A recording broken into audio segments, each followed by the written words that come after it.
Здравствуйте! В эфире информационный выпуск Амшейк Шара. Сегодня в выпуске.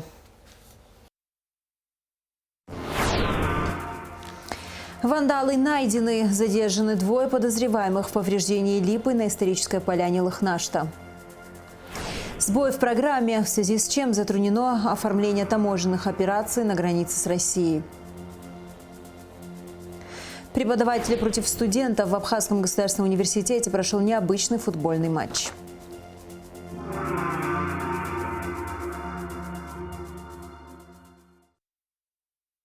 Задержаны двое подозреваемых в повреждении липы на исторической поляне Лыхнашта. Об этом доложил президенту председатель СГБ Роберт Киут.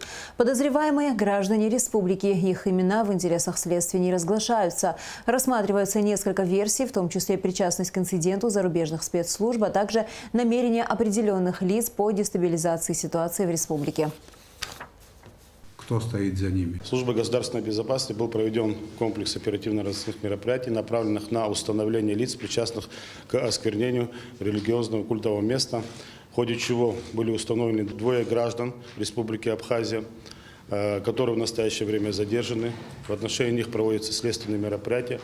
В ходе обыскных и других мероприятий обнаружены возможные предметы совершения преступления, а также имеются другие сведения, подтверждающие их причастность к данному преступлению. Но в настоящее время имена мы их назвать не можем, но, скорее всего, в ближайшее время вы о них услышите.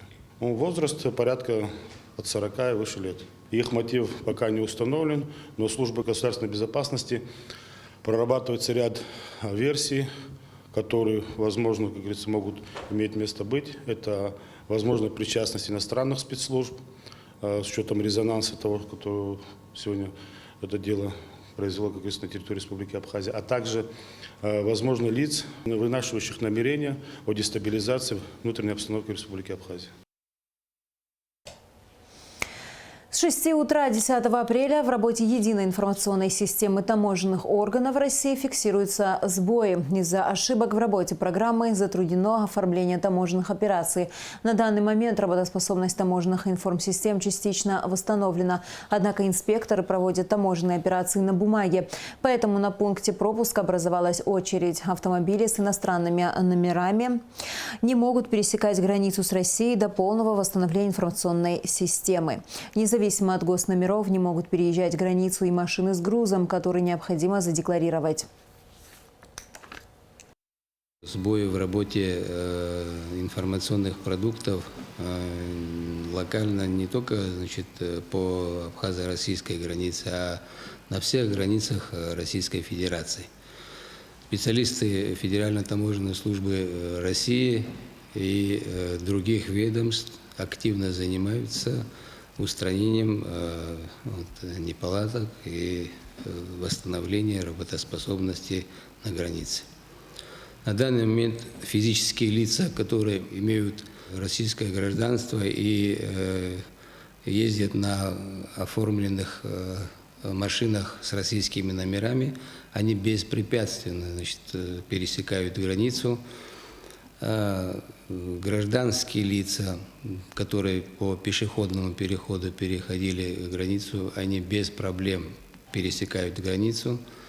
Касаемо туристов, которые приезжают на границу на экскурсии, значит, они пересекают границу в пешем порядке, пересаживаются здесь на наши автобусы и посещают туристические объекты. Со своей стороны Государственный таможенный комитет помогает Федеральной таможенной службе, чтобы не было заторов. Мы предупреждаем заранее, значит, наших участников внешнеэкономической деятельности. Есть понимание. Значит, в скором времени, я думаю, это все будет устранено, и они активно могут заняться перевозками, экспортировать свои продукты на территорию Российской Федерации. Вопросы проектирования воздушного пункта пропуска Сухумского аэропорта обсудили в Министерстве экономики. На первом этапе планируется организовать работу по подготовке технических требований для размещения соответствующих служб в аэровокзальном комплексе. В совещании приняли участие представители погранотряда СГБ, Государственного таможенного комитета, Комитета по связям, массовым коммуникациям и цифровому развитию, Комитета по стандартам, потребительскому и техническому надзору, Государственной инспекции по карантину растений и ветеринарной службы. Рассмотрение дела о тройном убийстве на набережной Махаджира в Сухуме, произошедшем в 2019 году, продолжилось в здании СГБ Абхазии. На заседании отсутствовали адвокаты подсудимых Эрика Чкадуа, Идато Ахалай, Тимур Топагуа, Игорь Скнарин и Сергей Чакарян. Однако судебная коллегия решила продолжить слушание. Из зала суда репортаж Сарии Кварцхелия. В начале заседания адвокат Марина Таня, защищающая интересы подсудимых Чкаду, Абганба и Блабба, выступила с ходатайством о необходимости присутствия Беслана Абганба в зале суда. Подсудимый ранее был удален из-за нарушения порядка. Ходатайство связано с судебно-медицинской экспертизой, именно комплексной судебно-медицинской экспертизой в отношении конкретно него. Согласно официальной версии обвинения, во время вооруженного нападения в целях самообороны Алхас Авизбе произвел не менее 6 выстрелов из имевшегося при нем пистолета в сторону Беслана Бганба. В результате Бганба получил ранение правого бедра. Согласно выводам экспертизы, у Бганба обнаружено множество рубцов. Судмедэксперт идентифицировал это повреждение как слепое огнестрельное ранение, и давностью ранения обозначает сроки не менее 6 месяцев и не более 1,5 лет. Однако, по словам стороны защиты, экспертиза не дала ответ на главные вопросы. Является ли это ранение осколочным, пулевым или дробовым, и каким видом огнестрельного оружия оно нанесено? Мною было направлено письмо к главному врачу республиканской больницы Хатхла. Прошу вас обеспечить явку врачей Берзения и Чагала на судебное заседание в качестве свидетелей. В связи с чем мы просили б суд оказать нам в этом помощь и вызвать Берзения Чагала и, если возможно, в один день и самого эксперта. Чем это вызвано? Потому что заключение, полученное на Бганба Беслана Тотовича, оно неполное, не соответствует требованиям уголовно-процессуального законодательства, и на все вопросы получены ответы. В связи с чем мы хотели бы их здесь допросить в зале судебного заседания. Сторона гособвинения отметила, что Бобуа, Берзения и Чагава могут быть допрошены не как свидетели, а в качестве экспертов. Мы сами тоже выслушаем их, если есть какие-то вопросы для разъяснения. Государственное обвинение в этом заинтересовано. Посовещавшись, судебная коллегия удовлетворила ходатайство адвоката Чкадуа пригласить на следующее судебное заседание экспертов Бобуа, Берзения и Чагава. Снова адвокаты выдвинули ходатайство, чтобы Бганба лично присутствовал во время допроса экспертов. Мнения сторон гособвинения по этому поводу разделились. На данном этапе я считаю, что преждевременно возвращение его в зал, и необходимо будет поставить заново вопрос, когда будут обеспечены явка экспертов. Что касается Бганбы, его возвращения в зал, я воздержусь. Вопрос пусть останется на усмотрение суда. Я, в принципе, не против. Свое мнение высказала и представляющая интересы потерпевших Ливарса и Хаджарата Шамба адвокат Инга Габилая. В отношении него судебное заседание, тем более в части допроса экспертов, это, конечно, важно. В стороне обвинения скрывать нечего. Мы знаем все материалы уголовного дела. Думаю, что никаким образом его участие здесь не помешало. В итоге суд не усмотрел основания для удовлетворения ходатайства защитника на данном этапе. Однако сторона защиты выступила еще с одним ходатайством, согласно которому при проведении следственного действия в отношении Бганба было допущено нарушение. В том числе наличие телесных повреждений, одно из которых впоследствии по заключению экспертизы было признано огнестрельным, и следствие увязывает этот момент с тем, что при совершении преступления на набережной Бганба получил данное ранение. Я полагаю, что данное доказательство получено с существенным нарушением требований Уголовно-процессуального кодекса ввиду отсутствия нарушения права обвиняемого Бганба на защиту. И согласно статье 75 УПК Республики Абхазия, данное доказательство получено с существенным нарушением закона и является недопустимым. Прошу ходатайство удовлетворить.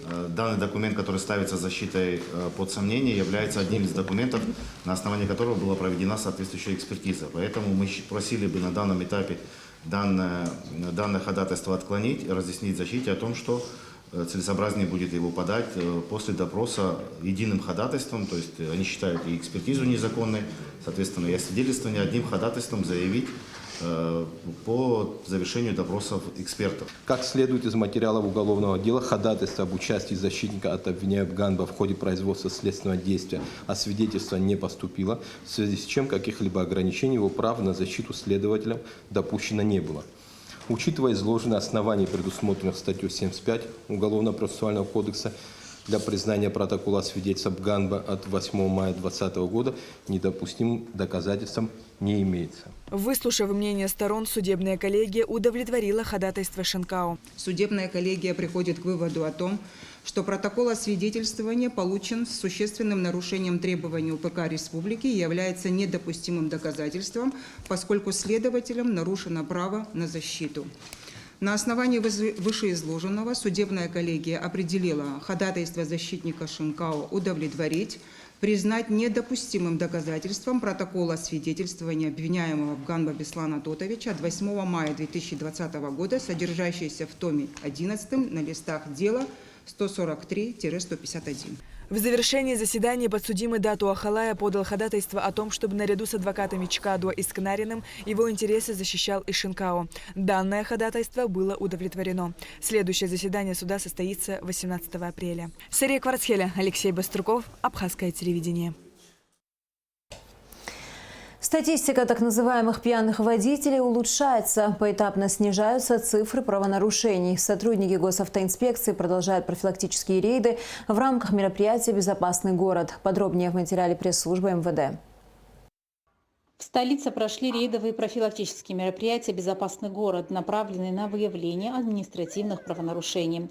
В рейде были задействованы сотрудники отдела госавтоинспекции столичного управления внутренних дел и спецроты ГАИ. Особое внимание правоохранители уделяют водителям, управляющим автотранспортным средством в нетрезвом состоянии. Помимо штрафных санкций в отношении правонарушителей, по ряду нарушений КоАП сотрудники применяют меры административного воздействия. К таким нарушениям относятся нарушение правил тонирования транспортных средств, нанесение тонировки на лобовое стекло, пересечение сплошной линии, проезд на запрещающий сигнал светофора. Подобные грубые нарушения правил дорожного движения будут пресекаться, и водители будут привлекаться к административной ответственности.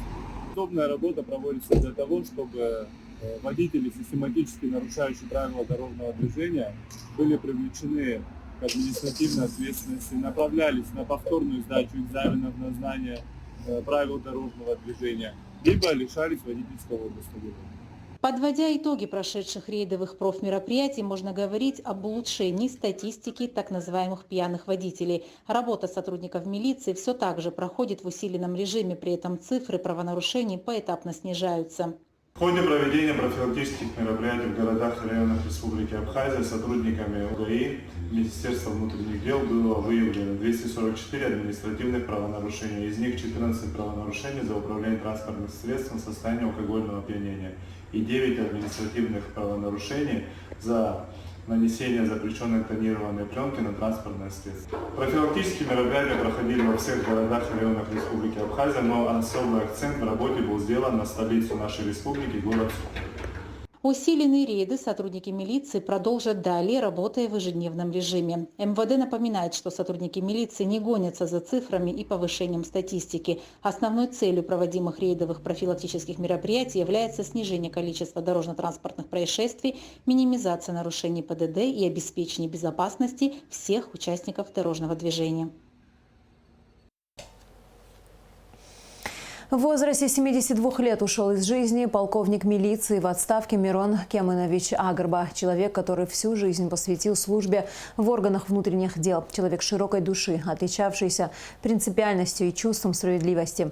Занимал должность замминистра внутренних дел, был первым в истории Абхазии, кто возглавил администрацию президента. Смотрите репортаж Асиды Ималия. На фото, как и в жизни, всегда в окружении родственников, друзей и коллег. Он гостеприимный, мудрый, открытый и любящий, как связующее звено многочисленной семьи рода Агарба. Мирон Кеминович – человек, которого уважали и любили. Не за красивые слова. Помогать людям по праву можно назвать его жизненным кредо. Хорошо знал его отца, А его маму, так сказать, да, Киамын Хохудович, ну, его вся Абхазия знала, как бы, да, но я знал его как соседа, а не как военкома, поскольку я был ребенком, так сказать, и так далее.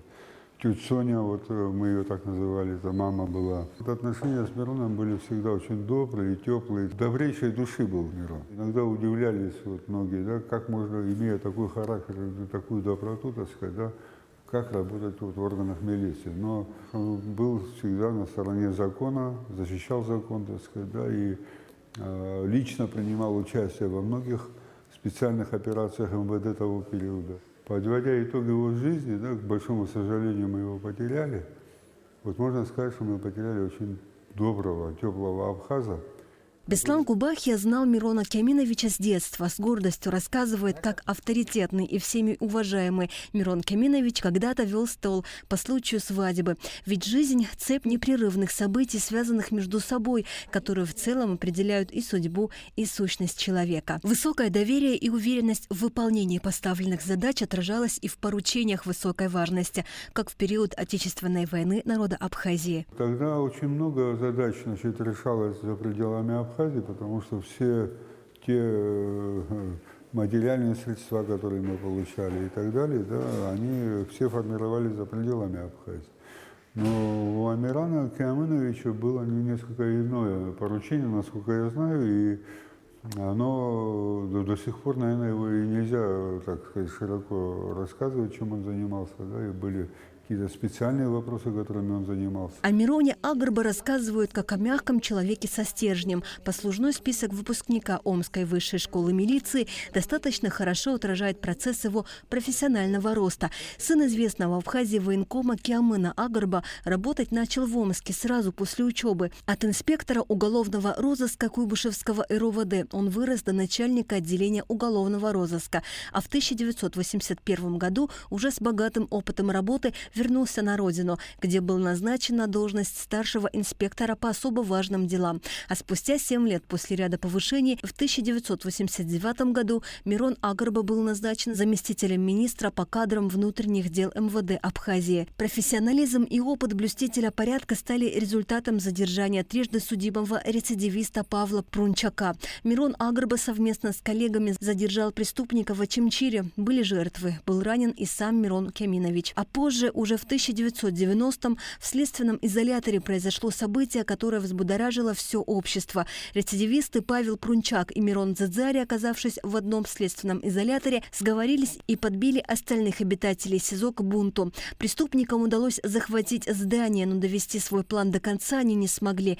Трехдневный бунт удалось ликвидировать благодаря совместной работе силовиков группы «Альфа» спецназа МВД. Эти кадры из документального фильма «Следствие вели». На них виден со спины Мирон Кеминович, который вел переговоры с захватчиками. За участие в этой операции он был отмечен руководством республики. Работа блюстителя порядка всегда сопряжена с опасностью, но в доме никогда не заикались о смене работы, ведь она была частью и смыслом его жизни. За весь период службы Мирон Агарба удостоен множественных наград и медалей за безупречную службу 2 и 3 степени и медалей за отличие службы 1 и 2 степеней. ويتاحد وين جبا إريحنا أحمتك ويانا رشخز يروي السير بنزغب يوسكر منيستر رخزالة هرخنا را بيخزالة عملية полковник ха عملية чинги خرزخن.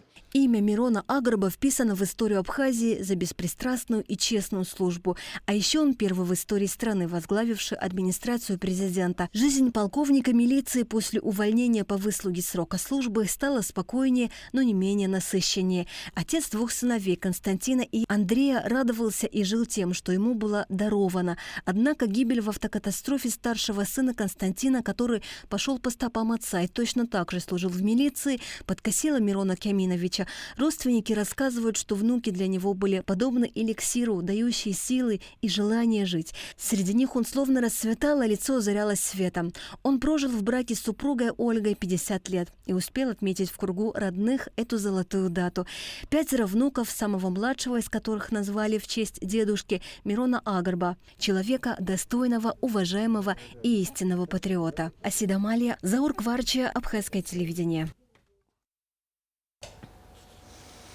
Торгово-промышленная палата Абхазии и Российская гильдия пекарей и кондитеров подписали соглашение о сотрудничестве. Стороны намерены способствовать развитию и популяризации профессии пекарей и кондитеров в Абхазии, реализовывать совместные проекты, обмениваться опытом и новыми технологиями производства.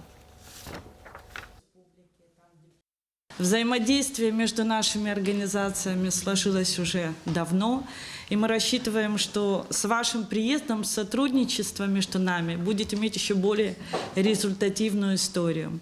Сегодня вместе со мной участвуют во встрече и руководители, созданные при содействии Торгово-промышленной палаты профессиональной гильдии, официально зарегистрированные в Минюсте Абхазии. Разрешите представить вам Ляну Викторовну Бичба, президент гильдии кондитеров Абхазии, и Эдуарда Тоневича Арестава, председатель гильдии пекарей. Соглашение, которое мы с вами сегодня подпишем, оно включает в себя совместное сотрудничество по разным направлениям.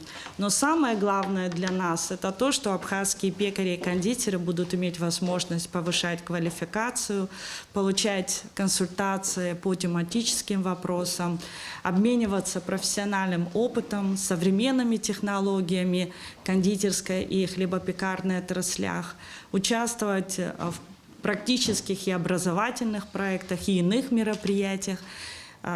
Надеемся, что это будет созидательное сотрудничество. Открытость, когда можно обмениваться опытом, получать удовольствие от того, что твои коллеги это очень хорошо воспринимают и тебя чем-то удивляют.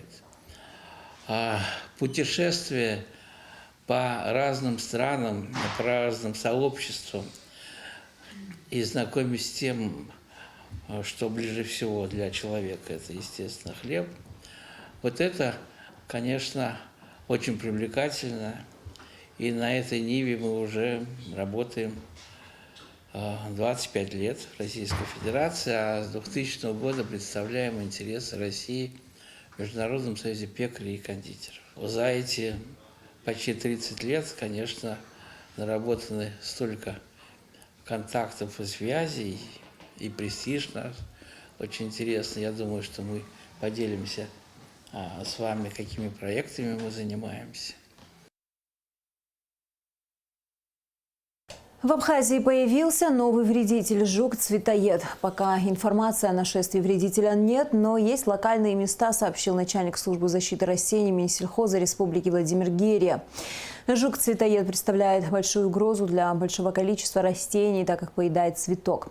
Насекомое в природе в одном поколении появляется в начале весны. Цикл его развития связан с цветущими растениями.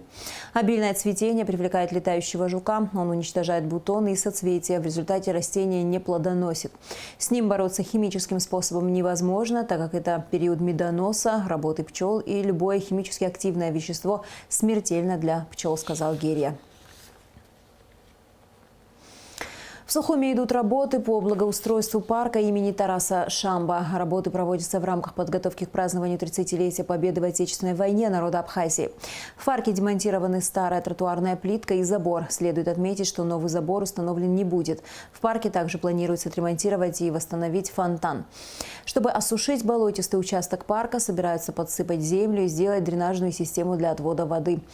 После благоустройства участка здесь будут установлены чугунные столбы XIX века индоевропейского телеграфа, которые ранее были демонтированы и складированы.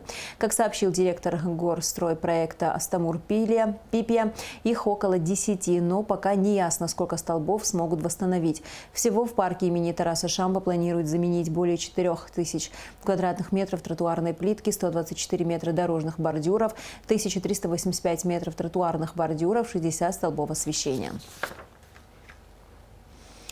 В Абхазском государственном университете прошел необычный футбольный матч. На поле встретились команды студентов и преподавателей АГУ. Здесь все было честно, как в настоящем спорте. Никаких поблажек и уступок. Игра получилась интересной и захватывающей. Кто же победил в этом поединке, расскажет Адиса Сагария. Здоровый образ жизни и спорт в Абхазском государственном университете уважают не только студенты, но и преподаватели. Союз студентов АГУ выдвинул предложение сыграть с профессорско-преподавательским составом университета дружественный, бескомпромиссный гала-матч. Впервые решили провести этот матч. Все-таки коллектив большой, и в процессе общения люди будут узнавать друг друга.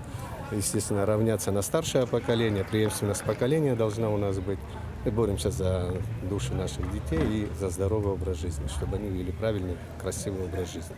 Такие спортивные мероприятия способствуют развитию массовой физической культуры спорта, формированию здорового образа жизни и укреплению здоровья, говорит Юрий Трувалев. Матч, который даст возможность порадоваться нашим остальным студентам, посмотреть, и нам, профессорско-преподавательскому составу, сформировать свою команду, чтобы в будущем принимать участие в каких-либо турнирах. Может, межвузовских, может, межорганизационных, которые будут проводиться в республике, или городские мероприятия. Пробный шар в виде гала-матча между преподавателями и студентами проводится впервые. В сентябре месяце проведем такую же игру. Потому что я думаю, что у ребят глаза горят, стараемся идти им навстречу, потому что не только мы диктуем наши взгляды на жизнь, но и хотим принимать то, что интересно им. Дружеский футбольный матч между студентами и профессорско-преподавательским составом АГУ прошел на славу. На футбольном поле развернулась настоящая борьба. Игроки крутили финты и буквально вырывали мяч друг у друга. В начале первого тайма первые 2 гола забил декан филологического факультета Батал Хагуш. Обычно у нас участвуют все факультеты, но мы решили в этом году, это лет 5 назад было, чтобы преподаватели сыграли игру со студентами. Участники студенческой команды ни одного профессионала нет. Там все любители, потому что у нас очень много студентов-футболистов. Мы как раз приняли решение, чтобы профессионалы не участвовали в этой игре. И все мероприятия, которые будут проводиться в Абхазском государственном университете, посвящены юбилею, 30-летию Дня Победы.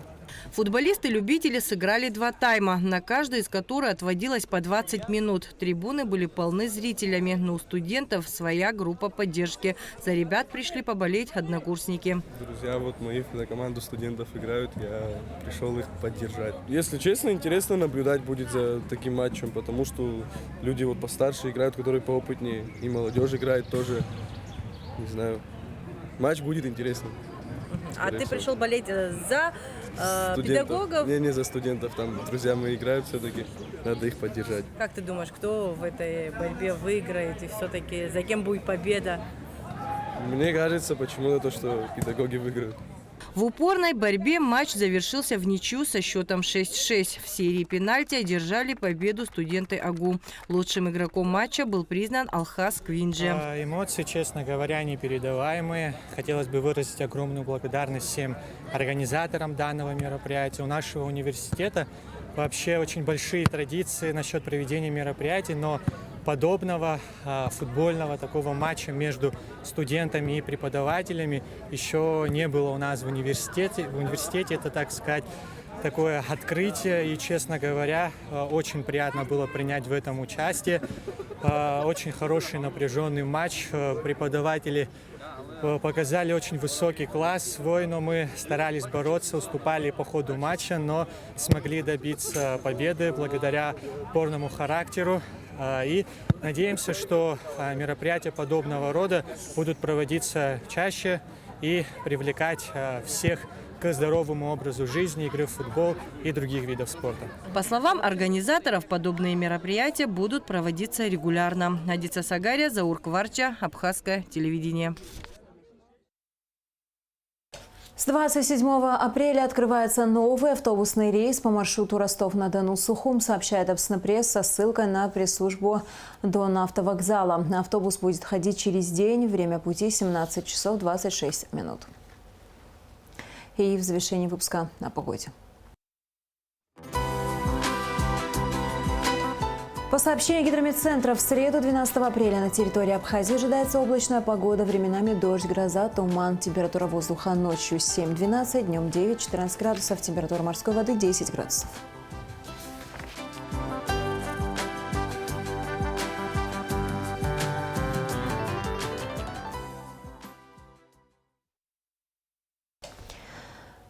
На этом наш выпуск завершен. До скорых встреч в эфире.